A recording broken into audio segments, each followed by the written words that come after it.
It all started in 2017 in a quiet neighborhood just outside Seattle. The Johnson family had finally moved into their dream home, a beautiful two-story house with a big backyard and a little garden. At first, everything seemed perfect. The neighbors were friendly, the nights were peaceful, and their 6-year-old daughter, Lily, loved running around the house. But just a few weeks later, strange things began to happen.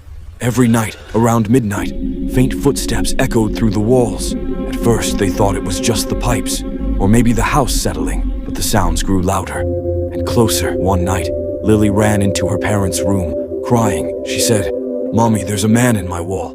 He whispers to me when the lights go off." Her parents tried to calm her down, thinking she'd had a bad dream, but the next night, they heard it too, a faint tapping sound, like someone knocking gently from inside the wall. The father checked every room, every vent, every door. Nothing.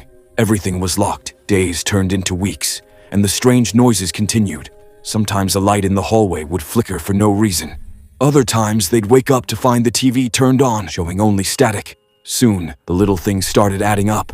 Food would go missing from the fridge, not all of it, just small things. A sandwich, an apple, a bottle of milk. One morning, Mrs. Johnson found muddy footprints near the basement door. They looked small, almost like a child's, but Lily hadn't been down there. Mr. Johnson decided to set up a small motion camera in the kitchen, just to be sure. The next morning, he checked the footage. At exactly 2:47 a.m., the camera caught movement. A faint shadow passed across the kitchen floor.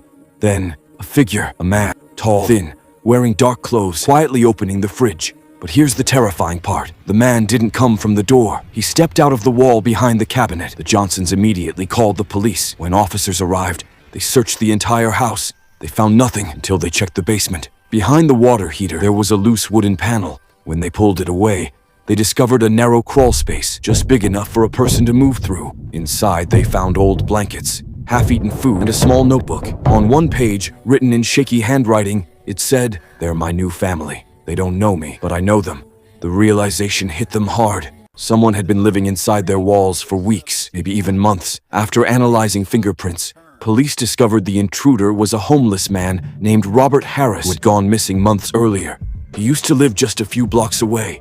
When his old house was demolished, he found a way into the Johnsons' home through a vent near the basement. He made himself a hidden space inside the walls, where he slept during the day and came out at night for food. In his notebook, there were pages describing every member of the family. He wrote about their routines, what time they slept, what they ate, and even which shows they watched. He called Lily, "my little sunshine." The thought of him watching them every night made the Johnsons sick. The man was arrested and taken into custody. The Johnsons moved out of the house the same week. They never came back, but months later, the new owners claimed they could still hear footsteps behind the walls at night. Sometimes a whisper, sometimes a quiet laugh. Lily, now 9 years old, told a news reporter, "He still talks to me sometimes when it's really quiet." No one ever proved that the noises continued, but the house has been up for sale ever since. No one has dared to live there for more than a month. If you like this story, make sure to subscribe for more true dark stories every week, because sometimes scariest monsters aren't in your nightmares. They're already living inside your walls.